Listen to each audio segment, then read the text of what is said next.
ब्रिजभूषण के मौत के बाद अनिरुद्ध लाया झनक को बोस हाउस। सच में अनिरुद्ध करने वाला है झनक से फिर से शादी? इन दोनों की शादी तोड़ने के लिए क्या हथकंडे अपनाने वाली है अर्शी मुखर्जी? जी हाँ दोस्तों, हम बात कर रहे हैं स्टार प्लस के शो झनक की। तो दोस्तों, आगे बढ़ने से पहले आप इस चैनल पर नए हैं तो इसे सब्सक्राइब कर दीजिए, साथ ही बेल आइकन दबाना ना भूले। वीडियो अच्छा लगा तो इसे लाइक जरूर कीजिएगा। चलिए आगे बढ़ते हैं। दोस्तों, सीरियल झनक के लेटेस्ट प्रोमो में आपने देखा कि अनिरुद्ध जो है झनक को दोबारा से बोस हाउस में लेकर आ गया है। यहाँ अर्शी मैडम बहुत ही अरमान सजाकर घर को सजा रही है और ख्याली पुलाव पका रही है कि अनी आएगा, हम दोनों अब साथ रहेंगे। लेकिन उसके सारे अरमान टूटने वाले हैं क्योंकि वो आता तो है बोस हाउस लेकिन साथ ही झनक को लेके आता है और एक बहुत बड़ा सरप्राइज थमा देता है अर्शी के हाथ में। ये सरप्राइज कुछ और नहीं, ये कार्ड है, शादी का कार्ड है जिसमें झनक और अनिरुद्ध का नाम लिखा हुआ है। यानी ये दोनों बहुत जल्द शादी करने वाले हैं। दोस्तों, जैसे ये खबर अर्शी सुनती है उसके पैरों तले जमीन खिसक जाती है कि ये अनिरुद्ध क्या कह रहा है, इसने शादी का कार्ड तक छपवा लिया। यानी ये मुझसे अब हमेशा के लिए अलग हो जाएगा और झनक इसकी पत्नी बन जाएगी, ये इसके साथ रहेगा। मेरी माँ को तो इस लड़की ने जेल भिजवा दिया और अब मजे से मेरे पति को छीनकर उसके साथ रहेगी। अब मेरा क्या होगा? मेरे तो सारे अरमान टूट गए। अरे ये तुमने बिल्कुल अच्छा नहीं किया, तुम्हें ऐसा नहीं करना चाहिए था मेरे साथ,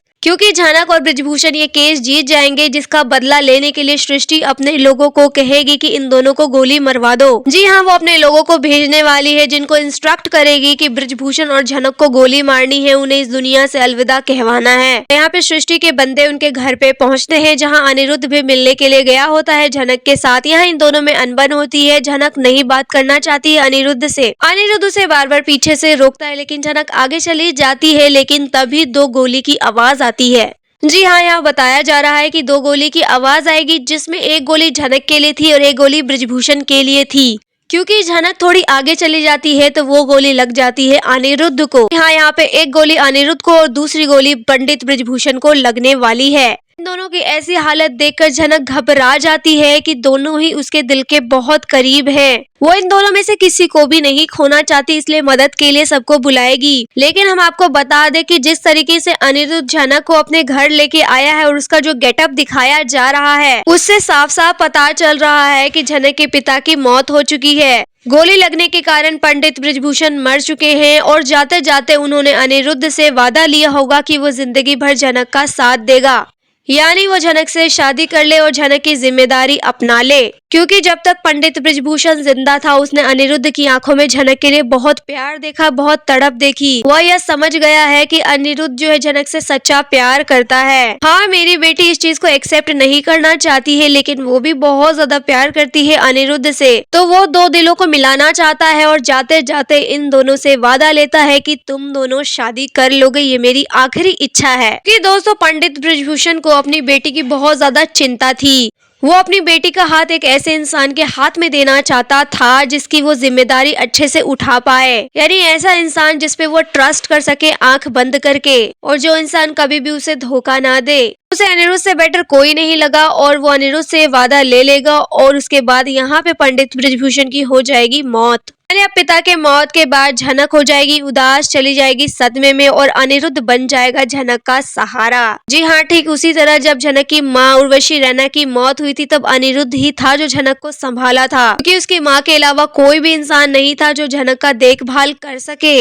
इसलिए अनिरुद्ध ने गांव वालों के कहने पर झनक से शादी कर ली थी। लेकिन तब जो समय था कुछ और था, दोनों एक दूसरे से प्यार नहीं करते थे, लेकिन अब ये दोनों एक दूसरे से प्यार करते हैं। तो यहाँ पे अनिरुद्ध को कोई भी प्रॉब्लम नहीं है झनक से शादी करने के लिए। इनफैक्ट वो झनक के ही साथ रहना चाहता है। वैसे यहाँ झनक अब भी नहीं मानने को तैयार होती है कि मैं आपसे शादी करूंगी, लेकिन अपने पिता की आखिरी इच्छा उसको पूरी करनी होगी, क्योंकि वो वादा दे चुकी है अपने पिता को कि हाँ, मैं अनिरुद्ध के साथ रहूंगी, उनसे शादी कर लूंगी। यहाँ पे दोनों मियाँ बीवी राजी है शादी करने के लिए, लेकिन इनकी शादी में विघ्न डालने के लिए अभी भी सबसे बड़ी नागिन बाहर है ही।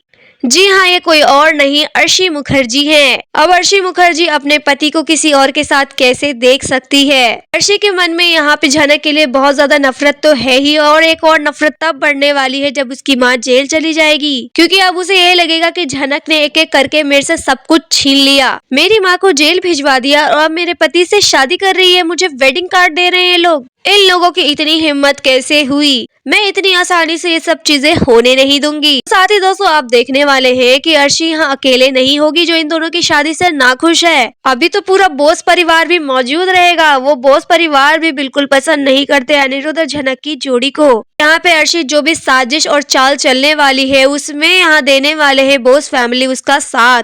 और यहाँ पे शुभो भी देने वाला है बहुत अच्छे से अर्शी का साथ, क्योंकि उसको पहली बार झनक ने हराया। जी हाँ, झनक ने उसे मुंह तोड़ जवाब दिया था, उसकी बेइज्जती करी थी पूरे कोर्ट में, तो उसका बदला वो जरूर लेगा। और झनक अनिरुद्ध की शादी को तुड़वाने के लिए वे लोग बहुत कुछ करने वाले हैं। लेकिन यहाँ सबसे बड़ा चैलेंज आने वाला है अनिरुद्ध के सामने कि वो अपने परिवार और झनक में से किसे चुनेगा। वो दोनों को साथ लेकर कैसे चलेगा, क्योंकि उसने पहले भी ट्राई किया है दोनों को साथ लेके चलने का, जो कि इम्पॉसिबल टास्क है उसके लिए। तो अब क्या वो अपने परिवार को छोड़कर झनक के साथ एक अलग दुनिया बसा लेगा? क्या वो छोड़ देने वाला है अपने माँ बाप को? मगर दोस्तों यहाँ सबसे बड़ी बात ये होगी कि इन दोनों की शादी को तोड़ने के लिए अर्शी मुखर्जी के पास बहुत बड़ा हथियार है अभी भी। जी हाँ, इसके बारे में अभी अनिरुद्ध को कुछ नहीं पता। वो हथियार है अनिरुद्ध का बच्चा। जी हाँ, क्योंकि यहाँ बताया जा रहा है कि बहुत जल्द आएगा यहाँ प्रेगनेंसी का ट्रैक, और यहाँ बहुत जल्द होने वाली है अर्शी मुखर्जी प्रेग्नेंट। ऐसे तो अब अर्शी मुखर्जी की बातों का अनिरुद्ध पे इतना कोई असर नहीं होता, क्योंकि अब अनिरुद्ध उसकी कोई बात नहीं सुनता, अपनी मनमानी करता है। लेकिन अभी भी यहाँ अर्शी मुखर्जी के पास ऐसा कुछ है जिस वजह से वो अनिरुद्ध को अब भी कंट्रोल कर सकती है, जो चाहे उससे करवा सकती है। और दोस्तों जब ये बात पता चलेगी झनक को कि अनिरुद्ध बाप बनने वाला है, तो क्या वो रिश्ता निभाएगी अनिरुद्ध के साथ?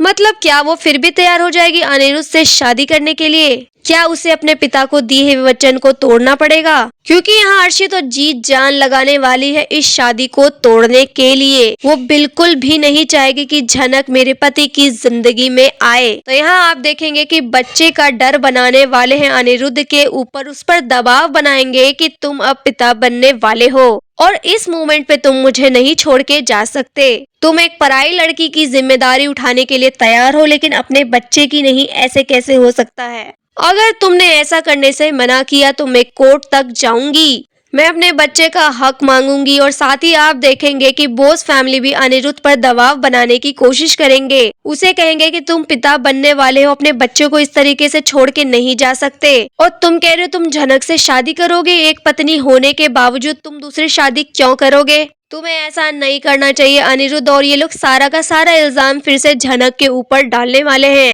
सारी मुसीबत का जड़ झनक को ही कहने वाले हैं। और इधर सृष्टि मुखर्जी जो जेल चली गई, उसकी भी इल्जाम ये लोग झनक पर ही लगाएंगे कि झनक न जाने कौन से सॉलिड प्लान के साथ आई थी अपने पिता के साथ, और यहाँ पे हमारे पूरे परिवार को तहस नहस कर दिया। सृष्टि मुखर्जी ने कुछ किया भी नहीं था, तब भी उस पे झूठे आरोप लगाए, झूठे गवाह इन लोगों ने तैयार किए और फंसा दिया सृष्टि मुखर्जी को और उसे जेल भिजवा दिया। अर्शी की जिंदगी ये झनक खराब करना चाहती है और अब उसके बच्चे से उसके पिता को छीन रही है। यहाँ बोस फैमिली भी झनक को फूटी आंख नहीं पसंद करेंगे और उसको यहाँ से भगाने की पूरी कोशिश करने वाले हैं। और साथ ही दोस्तों मजेदार बात ये है कि यहाँ प्रोमो में जो चीजें दिखाई जा रही है उसमें से कितना बात सच होगा, कितना बात नहीं, ये तो आने वाले एपिसोड से ही पता चलेगा। पर हाँ, इतना तो पता था ही कि ब्रिजभूषण मर जाएगा, उसके बाद झनक अकेले पड़ जाएगी, अनिरुद्ध इसकी जिम्मेदारी लेगा। पर जिम्मेदारी लेने के चक्कर में वो झनक से शादी करेगा या नहीं, ये तो अभी क्वेश्चन मार्क है। ये तो आने वाले एपिसोड से ही क्लियर होगा। लेकिन अगर वो डिसीजन लेता भी है तो उसके इस डिसीजन पे पानी फिरने वाला है, क्योंकि अब उसका बच्चा आने वाला है। तो इस बच्चे के कारण झनक खुद ही अनिरुद्ध को छोड़ के चली जाएगी, क्योंकि वो कभी भी एक घर को तोड़ना नहीं चाहेगी। यानी दोस्तों यहाँ झनक की जिंदगी जहाँ से शुरू हुई थी दोबारा वहीं पर आके खत्म हो रही है। कहाँ बीच में दिखाया जा रहा था कि झनक अपना करियर बना रही है, आगे बढ़ रही है, लेकिन दोबारा से इसको वहीं पे लाके खड़ा कर दिया है। अब क्या होगा झनक की आगे की स्टोरी, क्या होगा उसकी जिंदगी में नए नए बदलाव, ये देखना काफी दिलचस्प होगा। वेल दोस्तों, आपको क्या लगता है कि यहाँ प्रोमो में जो दिखाया गया है कि अनिरुद्ध झनक से शादी करने वाला है, क्या ये चीज सच होगा? जो भी यहाँ आपकी राय है आप हमें कमेंट में बताइए। वीडियो अच्छा लगा है तो इसे लाइक कीजिए, सब्सक्राइब कीजिए फॉर मोर अपडेट्स। धन्यवाद।